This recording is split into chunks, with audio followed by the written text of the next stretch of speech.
It's Brian Preston, the money guy. Behavior matters. Yeah, this one, Warren talks about in the letter to shareholders the different type of people that invest in Berkshire Hathaway. He's like, okay, there's the institutional folks and there's the pension folks. And He throws a little shade. There's those folks, right? He then says, there's these transient folks that want to buy and trade stuff. And then he says, there are the investors. They're the folks who believe in what we're doing, believe in what we have put here. And he starts throwing some shade specifically on that bucket that he calls the active traders, active investors. I thought it, because we have a funny little thing, and Daniel got so excited when we were doing pre-show planning. I thought for sure we were going to have a picture of a blindfolded monkey. but there's a quote, Bo. I want you to kind of, go ahead and read the quote Warren has, and then we'll talk about this research that Warren kind of references. This is what he says. He says, after all, ownership of stocks is very much a positive sum game.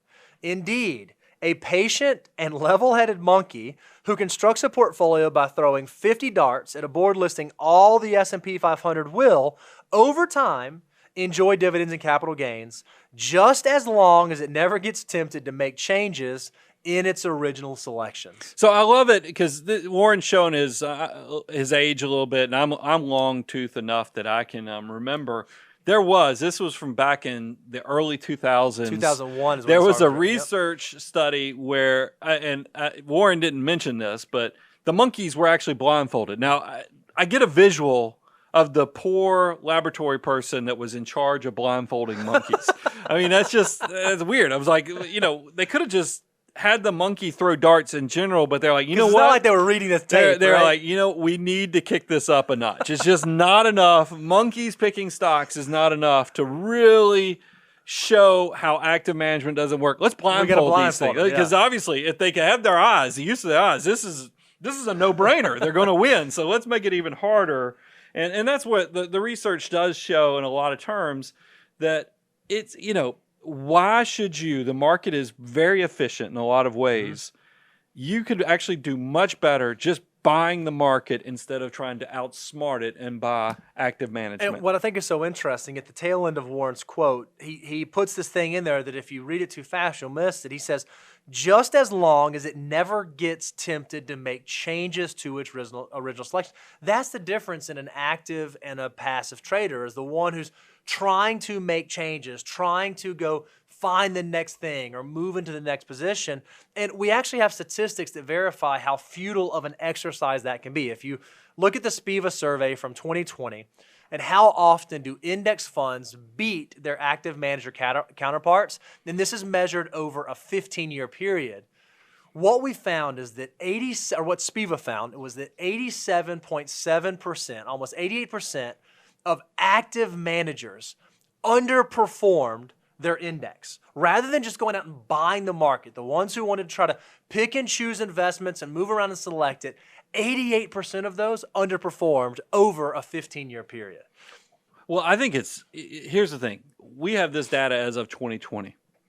That article that we just had up on the screen from the Wall Street Journal about the blindfolded monkeys was from 2001. Yep. So sometimes the trolls come out from under the bridges and they say, guys, you're cherry picking the period here. You're using the last 15 years. The stock market's been crushing it for the last 10. You are cherry picking the data.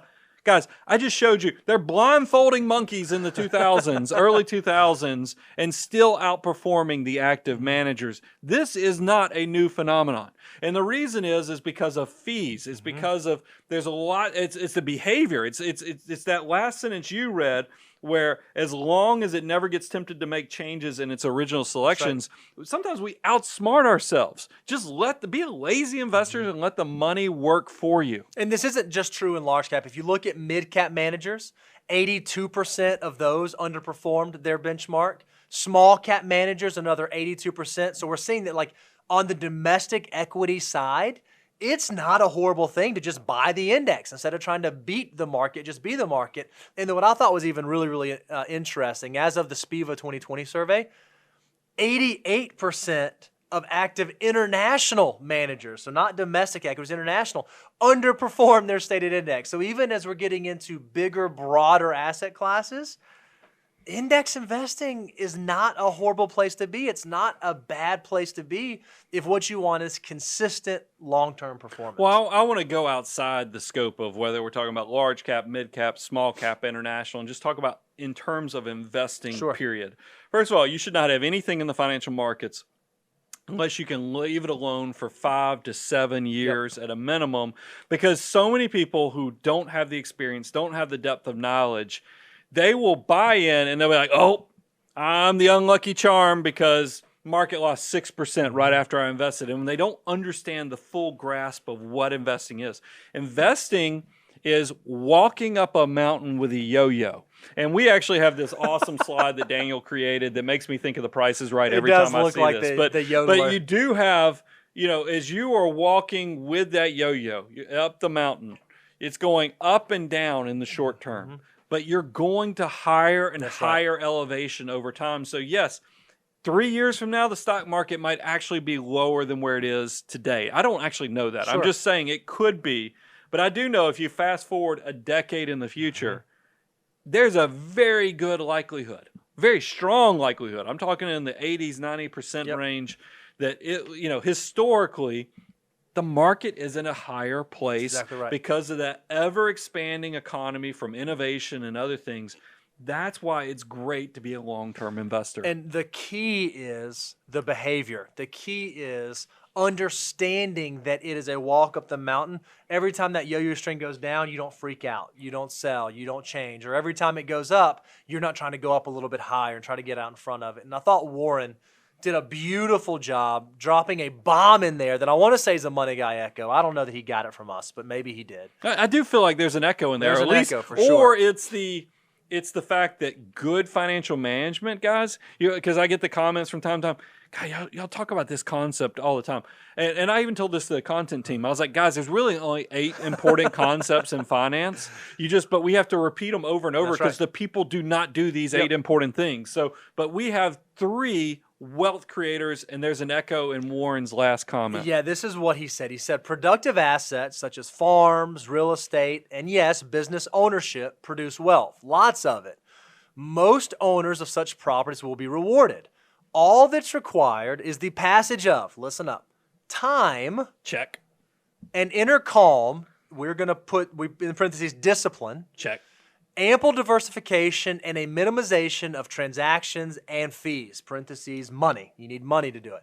Still, investors must never forget that their expenses are Wall Street's income, and unlike my monkey, Wall Streeters do not work for peanuts. So you have to keep an eye on those 3 things: time, discipline, and money. And that's why we spend so much of our time on creating content that is really respectful to these 3 concepts, because that is the takeaway. Wealth creation has these 3 simple ingredients. When I talk about discipline, I'm talking about the fact that you live on less than you make. That is the first thing. I'm talking about come out of the gate, graduate college, or just start working in your first official grown-up job. If you're spending 100% of what you make, or if you're spending 105% of what you make through credit cards, you will never, ever, ever be successful and wealthy financially. So you have to have discipline first by living on less than you make. That behavior will then create money. That excess allows you then to deploy the money by investing, and then that is the most important part, giving it enough time to actually nurture and grow. When we try to look at a big live oak, you plant a live oak.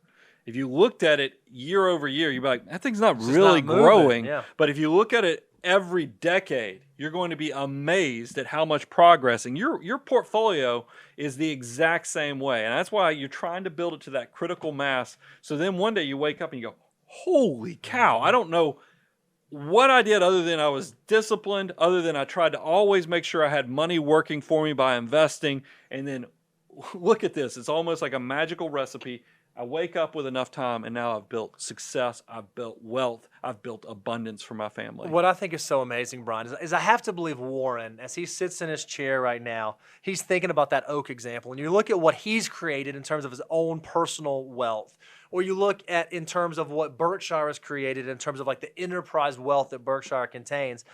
He hasn't been changing what he's been saying. For the last 70 years, he's been giving the same advice and doing the same things and behaving the same way. And it's amazing how consistent that tried and true behavior, that tried and true not letting yourself go off track, what it's done for Warren and what it's done for Berkshire. Now, for us personally, maybe we're not going to build net worths into the billions, into the multi-billions. But even in our own world, with our own shovels, with our own paychecks, with our own families, building wealth is surprisingly simple. We make it harder than it has to be, but it's simple if you can just stay consistent and do these things that Warren talks about year in and year out. Guys, thank you for joining us. I love this annual tradition we do. We're going to keep dropping nuggets. I hope that Warren has another 25 years of creating this type of content. We can get him in Guinness for the longest streak of writing the Berkshire Hathaway letter to shareholders. But it is, you're probably, if you're brand new to our content, you're like, man, these guys are, they're dropping some bombs there themselves of nugget knowledge. And I would tell you that we do this off of the abundance cycle. I've had the heart of an educator since the mid-2000s when I first started podcasting. And you're like, well, what's the catch? How can these guys just give it away? And it's called the abundance cycle. You come, learn, and we know it might take years. It might take decades, but you're going to come learn, apply. You're going to grow everything we're sharing to one day you'll reach a level of success that you go, holy cow, those guys did it. Just like they were talking about discipline, money, and then time. Here I am. This thing's gotten complicated. I need a co-pilot to help me figure out what the next step is.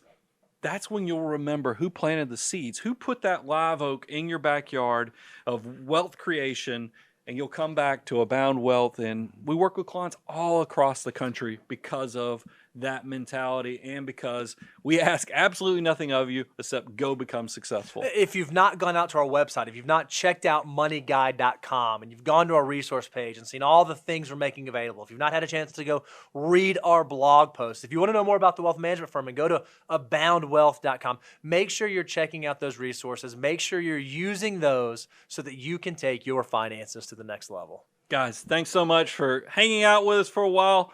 Money Guy team, out.